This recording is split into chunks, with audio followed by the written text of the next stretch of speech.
ওসমান হাদিককে যারা গুলি করেছে তাদেরকে আমি ধন্যবাদ জানাই। হ্যাঁ, তাদেরকে আমি ধন্যবাদ জানাই। এই 24-এর রাজাকারদের বেঁচে থাকার কোনো অধিকার নেই বঙ্গবন্ধুর বাংলায়। হ্যালো ভাতিজারা, ভয় লাগে?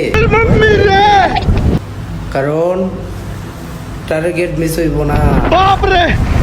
নেক্সট টার্গেট কাল্লাপাটা Hasnat Abdullah. So far wait and C.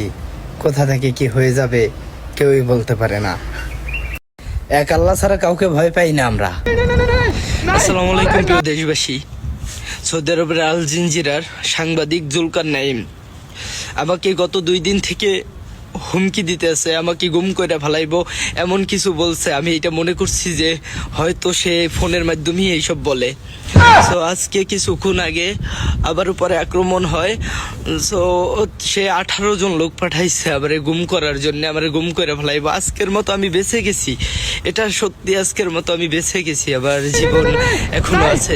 তো আবার প্রত্যেকটা জায়গায় তার আঘাত কইরা গেছে।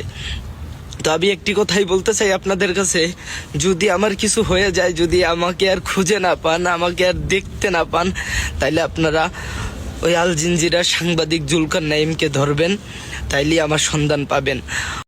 बस हवा निकल गई।